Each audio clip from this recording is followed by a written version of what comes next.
Hello, everyone, and welcome into the GSMC Fantasy Sports Podcast, brought to you as always by the GSMC Sports Network. My name is Christopher Shepard. Thank you all for tuning in to yet another week here. I do have to mention this will be a shorter week as we will be taking off for the Thanksgiving weekend. Happy Thanksgiving in advance. I'll remind you again on Wednesday to enjoy that holiday with your family. But for the time being, for the 3 episodes we have this week, let's have a lot of fun talking some fantasy football, shall we?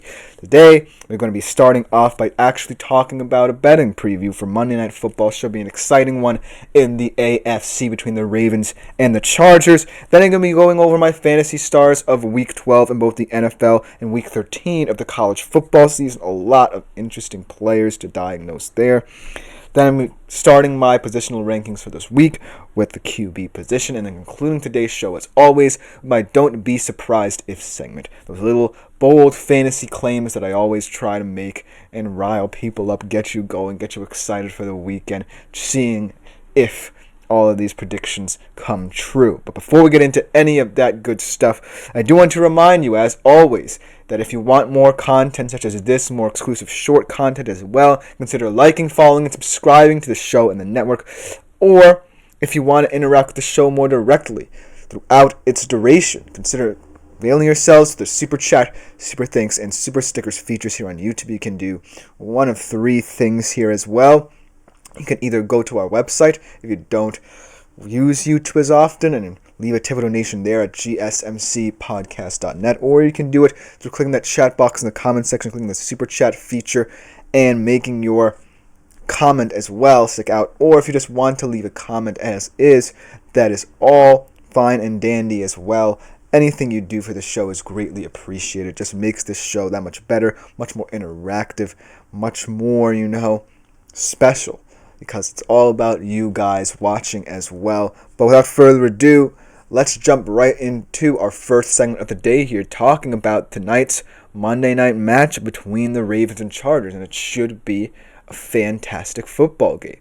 2 very good teams that, like I said, I generally consider to be on the outside looking in at the 2 teams in the AFC who I consider to be the best, the Bills and the Chiefs. These are 2 teams kind of in that middle tier of the AFC, where we look at teams like these 2 playing tonight, potentially the Steelers, potentially the Texans if they can get things together.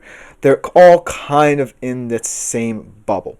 This could be the game that differentiates one of these 2 teams from the other.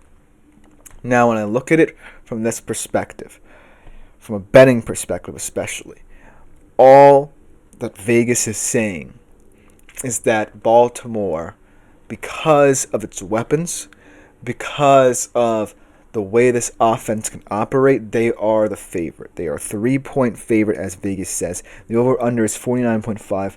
However, the money lines is where we see a little bit of intrigue here. Baltimore at minus 150, but the LA Chargers at plus 130 to win this game. So as you can see, even though Baltimore seemingly is the clear favorite, there is room for LA to emerge as potential safer bet. Now, the reason why I say this is because I've actually grown to trust the Chargers a little bit more than the Ravens this season. And a couple of weeks ago, I would have even shocked myself making that claim, just because of the fact I didn't necessarily trust this Chargers team to, against a solid QB, a top 10 QB in the league, to really stand up. And they did against the Bengals. And tonight, yet again, on Monday Night Primetime, they have a chance to do it again against an even more physical offense from the AFC North in the Baltimore Ravens. Whereas the Ravens are coming into this one kind of a little bit shell-shocked, I would say, because of that loss against the Steelers at home, I believe. No, I think it was a road game, though.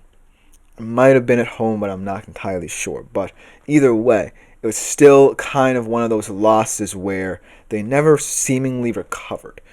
And so I feel like this is a game where the Baltimore Ravens could come out and look like the electrifying offense we know them to be, and we know that they can be when both Lamar and Derrick Henry are clicking. Or, this number one scoring defense in the league proves why they deserve to be acknowledged as an AFC contender. And so, looking at those two parallels, and looking at how both of these teams really can affect this game, I have to look into the fact that the Chargers' defense is a unit that just feels like it could overwhelm this Ravens skill position group, especially the wide receivers. In terms of run defense, I do expect Derrick Henry to have his way a little bit more. But what I'm going to pay attention to is these pretty average receivers, if you look at it from that way, matching up against these very physical Chargers corners. And that's why I think that Lamar and Derrick Henry are going to have to be uber efficient in the run game. And also make sure that you can stay ahead of schedule. Because if the Chargers get you into third and long situations, that's where I think Lamar will struggle. Say, this is a close game throughout most of its duration. Either the Ravens are up 3, down a touchdown perhaps. I feel like in those situations, I feel more confident in Lamar's abilities. What I don't feel confident in is if the Chargers early on in the game are forcing you to be uncomfortable. Because that's what the Steelers did, and it translated to an overall, all-around solid defensive effort. Now, the thing about the Chargers' defense, right, is because they didn't necessarily have that all-encompassing defensive effort against the Bengals, right? They had that exceptional first half where they really limited what Joe Burrow and that receiving core could do, and then they kind of imploded in the second. And so there are ways where I can see Lamar and Derrick Henry making this a track meet. But I do give the benefit of the doubt to the Chargers defense because, I do think that wide receiver core was much more skilled in the Bengals than this Ravens wide receiving core. I'm not saying that they're a terrible unit. I'm just saying that comparably, they don't match up to a unit like Cincinnati's in terms of how difficult this matchup could have been for LA. I do acknowledge that Lamar and Derrick Henry are very special players. They're both MVP caliber players. And I think the task is made a little bit easier in terms of how to defend them. Because all you need to do really is make sure you can get them behind schedule and early downs. And make it tougher for Lamar to try and convert in those third and long situations. And then when I look at this from a Chargers offensive perspective, I just feel like this unit continues, surprisingly, to need to be itself.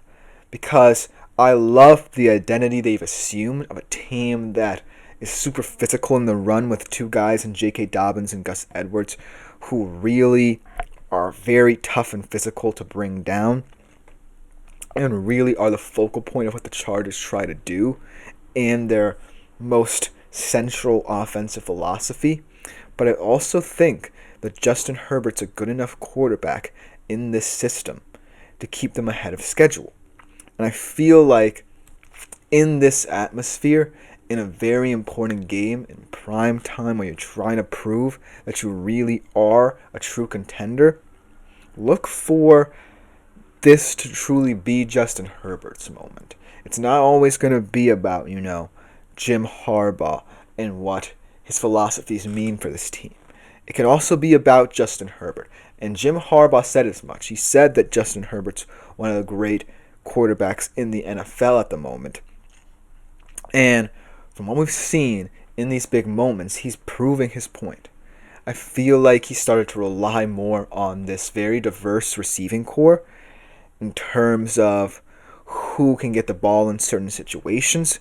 And as a result, he's gaining more confidence as a passer in this very run-heavy system because of the fact that the run game wears down defenses, And B, he is a really good thrower of the football. And when you combine that formula, you get a really tough offense that's very difficult to defend, especially if you're a Ravens defense that's not comfortable in the pass anyways. So if I'm the Ravens defense, I'm going to try and take away J.K. Dobbins, but most importantly, try and remain disciplined in early downs. Because if Herbert gets into a rhythm, chances are he's not going to get out of it in any hurry. Because he's that good. He can stay ahead of schedule, whether through the short to intermediate passing game or by throwing it deep. That's how much I feel like he's developed as a passer, not only under Harbaugh, but with this group that he has. Because that was everyone's major issue with the Chargers. If Jim Harbaugh fixes the run game and the defense remains the same, what if this passing game, without any true number one like weapons, look like? And Justin Herbert has answered the call and said it doesn't matter if I'm playing an elite level and these guys are trusting me. So, all signs point to me picking the Chargers against the spread in this Monday night matchup. I really like that decision. I really think that, Herbert's going to be one of those guys who goes underrated in the MVP discussions later in the year. By all intents and purposes, if he picks up more big wins in these primetime games, he should win it. But I feel like the Chargers are just the better team as well. It's not all about individuality with Lamar and Derrick Henry. Sometimes you need a very physical identity and a complementary defense to go with it. And that's what the Chargers are right now. So that being said, I'm picking the Chargers in this one. I like them by a full touchdown, 28-21. And so I feel like that will cement them as someone who potentially be someone who can come out of the AFC. Who knows? Let me know what you think in the comments about this Harbaugh Bowl. But coming up next, we transition to our Fantasy Stars of the Week. First in the NFL. A lot of major performances there. Some surprises as well. So don't go anywhere. We'll be right back after this short break.